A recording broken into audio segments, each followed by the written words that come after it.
এই দোকানটা তো জোস লাগলো, খেজুর গাছের নিচে কি সুন্দর একটা মানে গ্রামীণ একটা পরিবেশে ঢুকে গেলাম রে ভাই। আচ্ছা, আমরা মূলত সিন্দুরিয়াতে চলে আসলাম ভাই, দারুণ একটা প্লেস তো এখানে। সিন্দুরিয়া যে এত সুন্দর সেটা তো আমি আগে জানতাম না। যাই হোক, সাভারের প্রতিটা অঞ্চলই আমি ইনশাল্লাহ আমার ভিডিওতে ঘুরে দেখাবো আপনাদের। বাট এই গ্রামীণ পরিবেশটা আমার কাছে বেশি ভালো লাগছে। রোডটা যদি আরেকটু ভালো হতো তাহলে হয়তো আমার বাইক রাইড করে আরো বেশি ভালো লাগতো আর কি।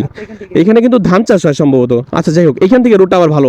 যাক, এই রোডটা তো দারুণ রে ভাই, সেই একটা রোড ফাটাফাটি। এখানে এই গাছগুলো মরে গেছে দেখেন, মানে পাতাগুলো ঝরে পড়ে গেছে, এর জন্য হয়তো এটা লুকটা আরো বেশি ভালো লাগতেছে আমার মনে হয়। যেটা হয়তো দেখা যায় গাছগুলো পাতা থাকলে আরো অন্যরকম লাগতো। এই ব্রিজটা তো অনেক কম, একদম গ্রামীণ। এই যে দেখেন আপনারা কিভাবে যে বোঝাবো যে ভাই কত সুন্দর একটা গ্রাম, এটা এদের দেখেই বোঝা যায় আসলে। এখানে এরকম ফিল কিন্তু আপনারা শহরে বসে পাবেন না, অবশ্যই গ্রাম সাইডে আসতে হবে।